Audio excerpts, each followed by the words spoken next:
আসসালামু আলাইকুম প্রিয় দর্শক, আশা করি সকলে ভালো আছেন। দীর্ঘ এক মাস আগে একটা ভিডিও দেওয়া আছে আমার, পেঁয়াজের শুরু থেকে শেষ পর্যন্ত কোন সময় কি কি স্প্রে করবেন। প্রথম স্প্রে, দ্বিতীয় স্প্রে, প্রথম স্প্রেতে ভিটামিন, পোকা, ছত্রাক কী দিবেন, এভাবে স্টেপ বাই স্টেপ পেঁয়াজের শুরু থেকে শেষ পর্যন্ত দেওয়া আছে।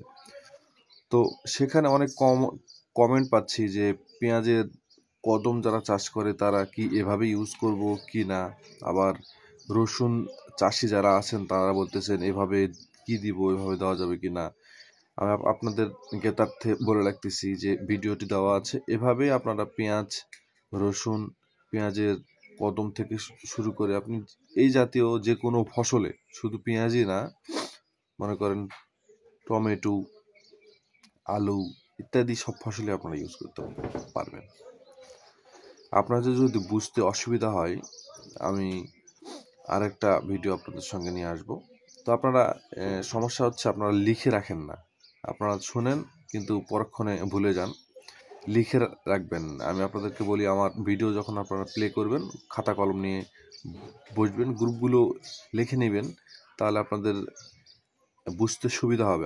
আপনারা যদি মনে করেন প্রতিনিয়ত ভিডিও দেখে দেখে শিখে যান, পরবর্তীতে আমার ভিডিও আর দেখতে হবে না। কারণ যখন আপনি নিজে বীজ সম্পর্কে অভিজ্ঞতা অর্জন করবেন, তখন আপনাকে অন্য কারোর কাছে হেল্প নেওয়া লাগবে না। আশা করি বুঝতে পেরেছেন। সংক্ষিপ্ত ভিডিও, পরবর্তীতে কোনো একটা ভিডিওতে বিস্তারিত বিষয় নিয়ে আলোচনা করব। ভালো থাকবেন। আল্লাহ হাফেজ।